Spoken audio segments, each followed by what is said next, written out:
Je peux utiliser ça du coup, je pense.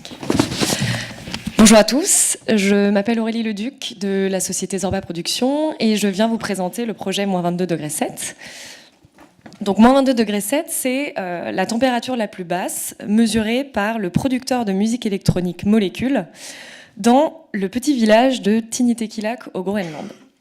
Alors pourquoi est-ce qu'il a décidé de s'isoler pendant plusieurs semaines dans ce village ? Eh bien parce qu'il voulait étudier le silence.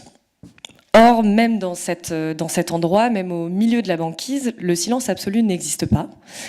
Donc il a décidé d'enregistrer les sons presque inaudibles de la nature polaire, comme la respiration de la banquise ou les craquements des icebergs. Et ensuite, il a utilisé ces sons pour composer de la musique. Mais sur place, il a aussi vécu une expérience personnelle très forte, presque mystique comme il l'a décrit, où il s'est senti en reconnexion totale avec la nature et l'univers.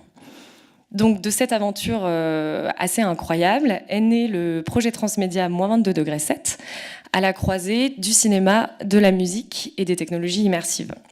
Donc au cœur du projet, il y a une expérience en réalité virtuelle, qui est inspirée de l'expérience intime et donc mystique de Molécule.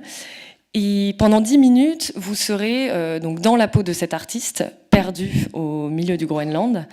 Et vous devrez écouter très attentivement les sons de la nature polaire pour trouver votre chemin à travers un voyage initiatique où vous naviguerez entre deux dimensions.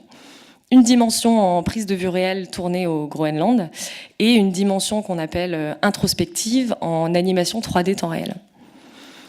Donc pour ce projet, on a réuni Molécule avec le réalisateur Yann Kounen et on a aussi fait appel à Amaury Laburt de la société Novlab pour tout ce qui est design sonore et interactif.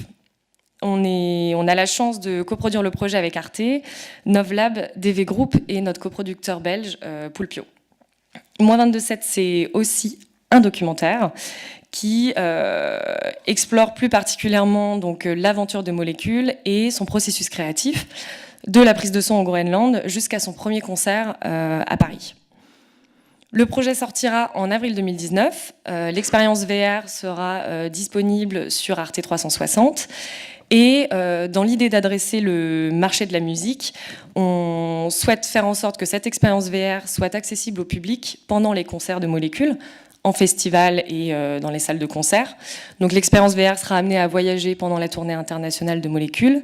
Et dans ce même objectif d'adresser le marché de la musique et de l'événementiel, on est en train de développer un spectacle immersif pour Dôme qui associera une performance live de Molécule et des projections d'images interactives à 360. Voilà, je vous remercie de votre attention. Merci.